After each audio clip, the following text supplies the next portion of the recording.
Gospod Diego Debreja, dobrodan in lepo pozdravljeni. Septembra ste začeli funkcijo umetniškega direktorja tukaj v Drami SNG Maribor. V kakšni kondiciji vam je vaš predhodnik, torej gospod Vili Ravnjak, zapustil to ustanovo? Ja, mislim, da je to gledališče težko meriti s temi vatli, v kakšni kondiciji pravzaprav. Jaz mislim, da so stvari, ki so se delale prej, da jih je treba nadaljevati in na nek način nadgrajevati v določenih smislih, ampak te stvari, na katerih so pač vzpostavljen že ansambl in celotna zadeva, se mi zdi pa, da je taka, da je možno pravzaprav peljati stvari naprej. Zdaj, stvari niso bistveno drugačne, ker v 2 mesecih se seveda stvari ne morejo bistveno spremeniti. Seveda pa delamo na tem, da bi in na vsebinskih in oblikovnih stvareh pravzaprav ene stvari mogoče premaknili še za korak, niti ne naprej, ampak mogoče v neke smeri, v smislu, da je treba predvsem definirati na nek način, kaj je taka kulturna institucija, pravzaprav, ki ima, bom rekel, etično, estetsko in seveda tudi neko moralno dolžnost v prostoru in času, kako je vpet in kako je voditi, seveda, da bo to svoje poslanstvo na nek način izpolnjevala v najboljši meri. Nekoč ste dejali, da gledališče ne nastavlja zgolj zrcala družbi. Kakšen je torej namen in pomen gledališča dandanes? Kako gledate torej na gledališče? Ja, gledališče seveda ne more biti samo dokumentarizem in žurnalizem današnjega časa in prostora. Umetnost je vedno imela en višji pomen v smislu neke utopije, fantazije, domišljije, ki pravzaprav človeku odpira nek izhod, neko možnost, neko pot. Ni dovolj, da samo kažemo to, v čemer smo, ker to seveda ni.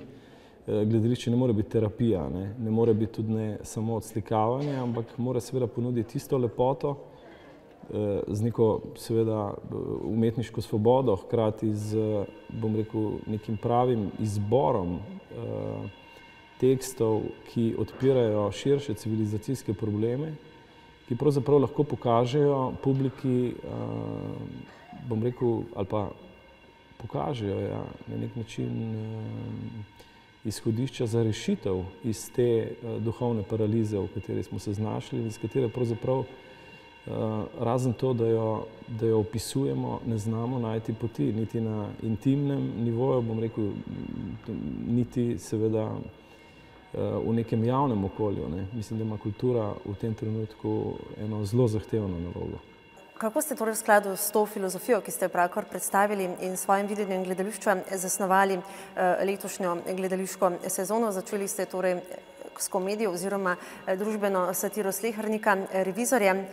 Kaj pa za naprej? Ja, pravzaprav sem sezono začel koncipirati zelo pozno, predvsem zato, ker sem bil nekako poklican kasneje, kot je to v navadi v gledališčih, zaradi pač operativnih razlogov. Sezona je koncipirana tako, da sem pravzaprav izključil junaka in vzpostavil slehernika. To je bila prva stvar, ki se mi je zdela zelo pomembna, ker mislim, da ta identifikacija v današnjem času ali pa to prepoznavanje publike, ki je seveda ključna, ki je pravzaprav neke vrste naš učitelj, ne da bi dirigirala okus in zastavljanje programa, ampak seveda se na publiko seveda obračamo, ker prazne dvorane seveda ne pomenijo nič, potem ta kultura ni namenjena ničemur. To je tudi eno od mojih stališč. In postavil sem tekste, ki pravzaprav v središče postavljajo slehernika, torej enega izmed nas. Zdaj, žanrsko so seveda stvari dosti pestre, različne, predvsem ker se mi zdi, da glede in na izbor režiserja, ki seveda nekako oblikuje, ki dela z ansamblom, da je potrebno tudi žanrsko stvari nekako razporediti. To pa ne pomeni, da smo jemali od vsakega nekaj, ampak je ta celostna sezona zastavljena vendarle v smislu svet je iztirjen. Tu smo zato, pravzaprav, da skozi tega slehernika, skozi smeh in jok prepoznamo pravzaprav nas same. In nekako tako je zastavljena celotna sezona. Začela se je z Revizorjem nadaljuje. Ste ga tudi vi režirali, ne? Ja, torej s to satirično komedijo. Zdaj se nadaljuje, pravzaprav delamo še vedno z oživljanjem igralca, da spet vpeljujemo to teatralnost, ki jo seveda publika, če je to na vrhunskem nivoju, seveda nujno potrebuje in vidimo po odzivu na predstave, ki smo jih, pravzaprav, ki so zdaj v našem teatru, da je povpraševanje izjemno, ker je seveda moj prvi kriterij. Vse ostale stvari, bom rekel, vsi ti vatli kriterija, kaj zdaj je umetnost, kaj ni umetnost, s tem se pravzaprav ne ukvarjajo drugi, ne. Kvaliteta ne more nastati iz nečesa, kar je narejeno na hitro, kaj ne? Torej ste neke vrste perfekcionist? Ja, mogoče včasih prevelik za ta svet, v katerem smo.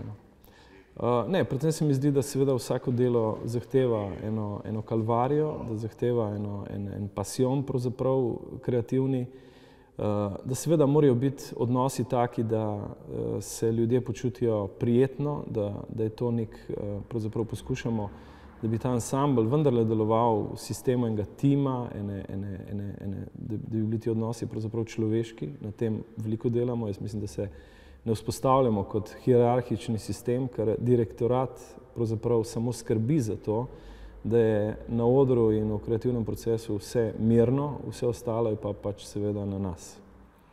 Tako nekako razmišljamo. Kako drugače torej gledajo zdaj igralci na vas, ko ste hkrati režiser in hkrati tudi umetniški direktor?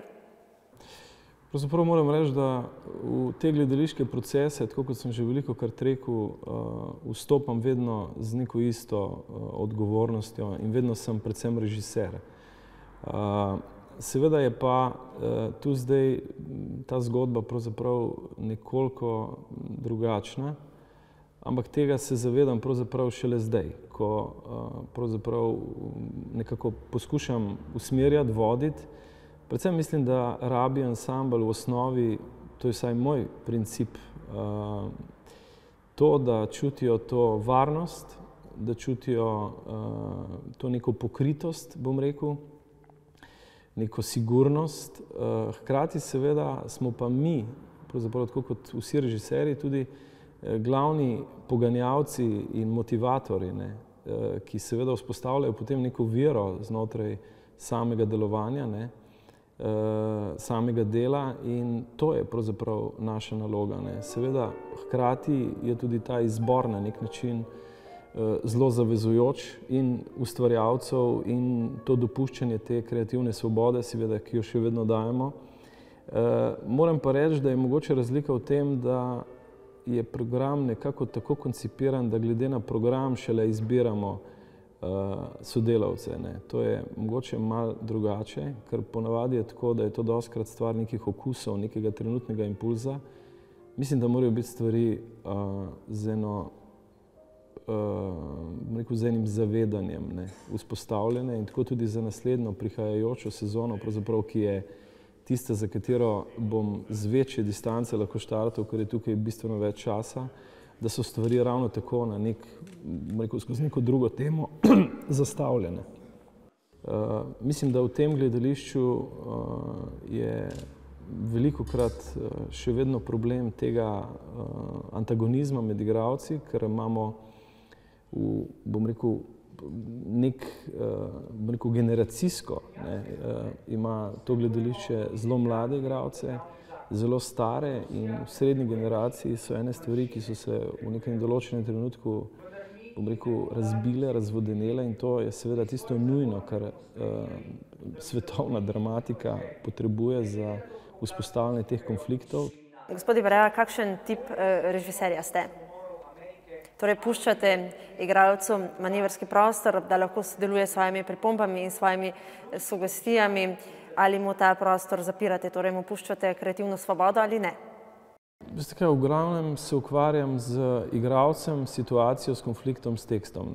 Sem režiser, ki delam zelo nekonceptualno, sem režiser, ki delam v glavnem integralno tekste, torej tekste v celoti, in se predvsem tega držim in se ukvarjam s tekstom. To pomeni, ko delamo Gogolja, naj bi to bil Gogol, in ne dodajamo ničesar, kar bi pravzaprav lahko vzpostavljalo kakršnokoli, ne vem, aktualizacijo ali karkoli, ampak so stvari vzpostavljene s problemom, ki je pa, kot vemo, ne, ker gre vendarle za Cankar bi rekel najboljši dramski tekst, ne, recimo, če konkretno to Revizor, seveda stvar, ki sama po sebi govori, ne.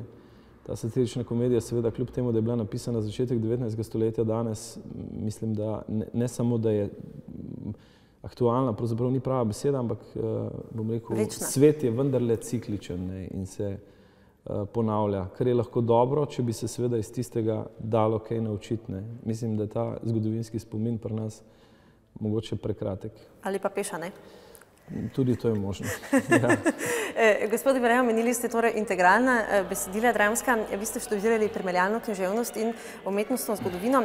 Koliko vam je ta, potem šele režijo, koliko vam je ta študij primerjalne književnosti ponudil drugačen oziroma globlji vpogled mogoče v dramska besedila, kot kasneje pri študiju režije? In če sploh? Ja, moram reči, da tu ne bi rekel, da je to pravzaprav karkoli pomagalo, ker se mi zdi, da tudi režije se ne da naučiti. Tudi referenčni prostor za režiranje je vse drugo kot gledališče. Seveda pa gledališče ne more biti samo preslikava literature, niti ne njegov podaljšek, ampak gre za poustvarjanje, ne. Enkrat moramo seveda sprejeti tudi to, da je pravzaprav gledališče ena od umetnosti, ne. V tem smislu seveda je pa potem vprašanje, s čim se znotraj tega gledališča ali pa na kakšen način s temi igralci, ki ste me prej vprašali, delo z igralci, bom rekel, moj proces je izjemno zahteven za igralce.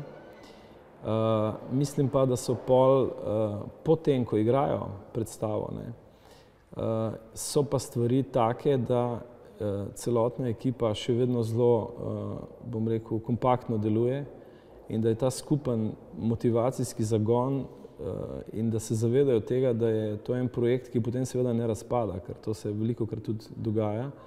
Proces je pa zelo zahteven, predvsem zato, ker iščemo tisto, kar je v igralcu, ne. Bom rekel, tako kot že v intimni sferi smo zelo težko pripravljeni odpirati tisto, kjer smo najbolj krhki, najbolj rahli, najbolj občutljivi. In seveda satirične komedije in sploh ta program, ki ga imamo letos, seveda zahteva odpreti to, kjer smo nemočni. To pa človek že v, bom rekel, privatnem življenju in v javnem življenju zelo težko pokaže in odpre, ker je še vedno vlada v svetu volja do moči. To pomeni, lažje je funkcionirati z masko, z eno lažno masko, ki si jo nadevamo, kot z to iskrenostjo, ne. In teater mojega tipa, kljub temu, da, bom rekel, išče tudi ekstreme znotraj in burlesknosti, karikiranosti in tako naprej, seveda zaradi ekstremne situacije, v kateri se liki znajdejo, še vedno iščem iskrenost. To pomeni, tako kot potem nekateri napišejo, da so igrali kot naturščki, ne. Mislim, da je filmska igra seveda z neko gledališko utopijo, ki to pravzaprav predimenzionira, ker je seveda iluzija gledališča drugačna, kot je filmska, tisto, kar me zanima. Temu se pa reče iskrenost. Zdaj, kaj v današnjem svetu iskrenost pomeni, mislim, da na to vprašanje jaz trenutno nimam odgovora, žal. Ko ste že omenili film Visconti, vam je blizu, ne? S svojo nedolžnostjo oziroma nedolžnimi in Somarakom bogov, dvakrat ste se ga tudi lotevali. Ja, to je ena od mojih ljubezni, pravzaprav, ne. Predvsem njegov pristop, njegov način, tudi režije, ta detaljnost, ne, to iskanje teh drobnih stvari, ki pravzaprav potem oblikujejo neko celoto, ker mislim, da tudi v življenju, ko se vsako umetniško delo je pravzaprav odraz tudi nekega lastnega življenja, časa in trenutka, v katerem se znajdeš. Zeitgeista. Absolutno. Zdi se mi, da se življenje pravzaprav v tem pogonu, ne, premalokrat, tako smo hipertrofirani od vsega, ne, predvsem od teh vizualij, da se ne znamo več zaustaviti. In trenutek, ta drobnost, detajl pravzaprav je tisto, kar daje življenju seveda to posebno specifiko in gledališče.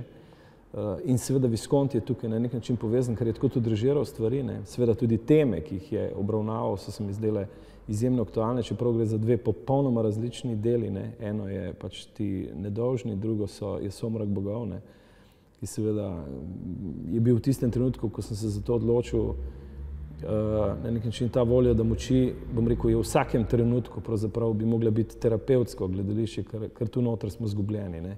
Da pravzaprav se ukvarjamo z voljo do moči, pozabljamo pa, kaj je pravzaprav smisel.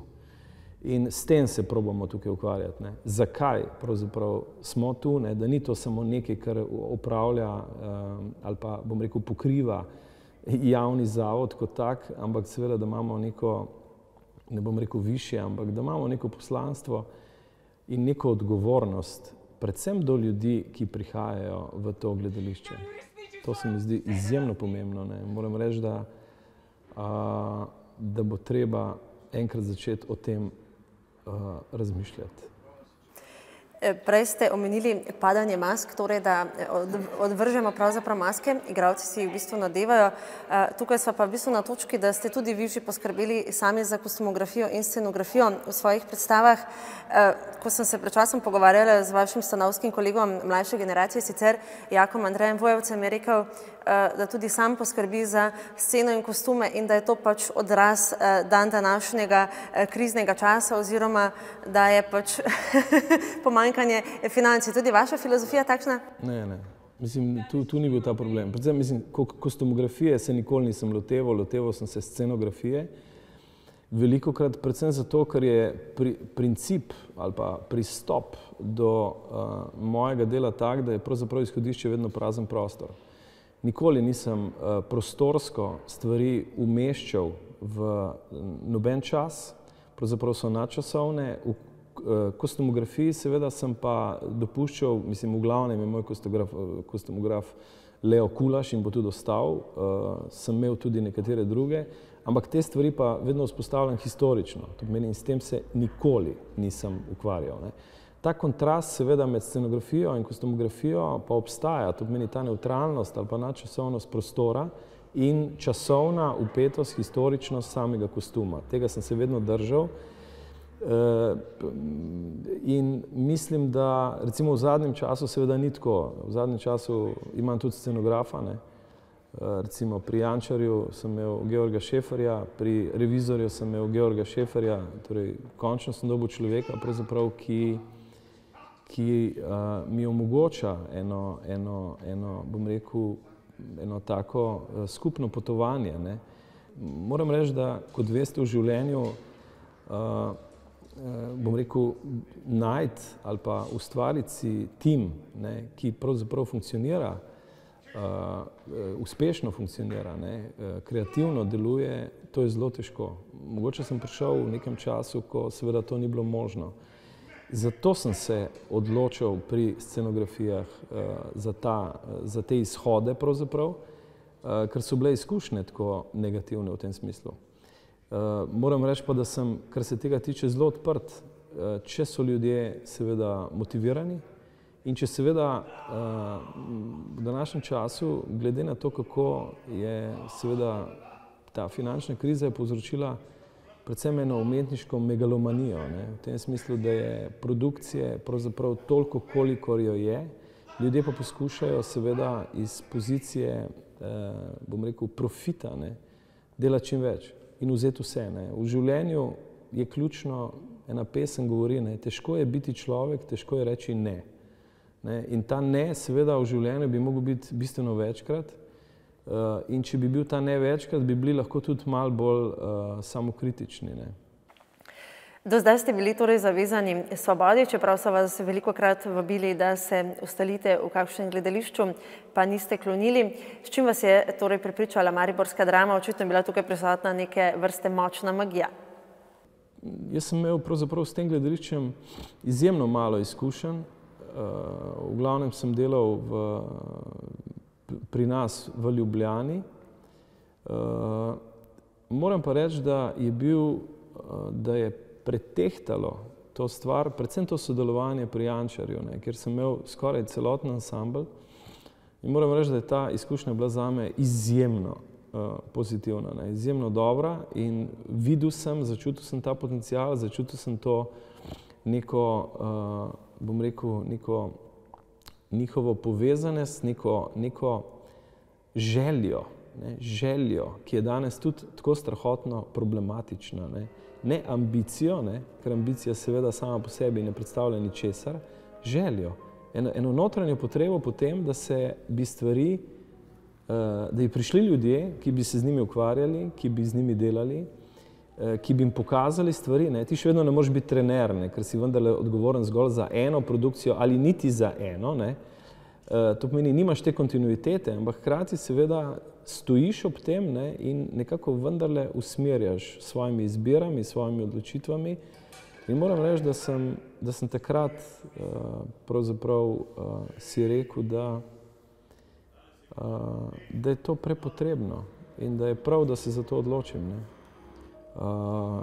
Jaz mislim, da gledališče seveda, kljub temu, da neprestano govorimo o tem, da to ni tržna stvar, da to ni nekaj, kar se da prodati, da ni pomembno, kako je pravzaprav vse skupaj zapakirano, da ni pomembno, na kakšen način ponudimo, da ni pomembno, komu vse še odpiramo to gledališče. To gledališče, bom rekel, rabi vse to, jaz o vsem tem razmišljam. Mislim, stanje v kulturi moramo predvsem mi popraviti. Mi moramo ustvariti ta prostor, da bo seveda dobil, bom rekel, tako kot sem že prej omenil, da bo to etična, moralna in estetska ambasada. Jaz mislim, da se moramo veliko več začeti ukvarjati ne z neko patologijo, ampak predvsem z lepoto. In da je ta utopija gledališka pravzaprav ena od možnosti izhoda iz te situacije. Nekateri razumejo nacionalno gledališče kot nek elitistični prostor. Daleč od tega. To mora biti prostor, ki ni populističen, ni niti elitističen, ampak je prostor, kjer pravzaprav človek ne bo iskal samo preživetja znotraj prostora, v katerem je, ampak kjer bo pravzaprav dobil ali pa dosegel en višji en nivo, pravzaprav eno stopnjo, en prostor, ki mu bo omogočil ta inženiring sanj. Pravzaprav, da je življenje lahko prekrasno in gledališka iluzija je ena od tistih, ki te stvari odpira. Seveda tudi kritično. Pa še vprašanje, kako je torej z odnosom vladajoče politike do kulturnih vprašanj? Jaz kot direkcija pravzaprav o tem ne morem kaj dosti govoriti. Jaz mislim, da je potrebno z naše strani dokazati, da je to prepotrebno in seveda moramo to upravičiti z svojimi lastnimi argumenti. Ni dovolj, da so to naše želje, ni dovolj, da so to naši okusi, ampak mi moramo to upravičiti. Upravičimo pa lahko predvsem skozi ljudi, ki prihajajo v gledališče. Jaz tako vidim te stvari in drugače tega ne razumem. Če pa gledališče postane zgolj samo sebi namen, zgolj nek hermetizem, sam sebi namenjen, to je v tem trenutku, bom rekel, bizarno. To seveda ne pride v poštev in o tem moramo razmišljati.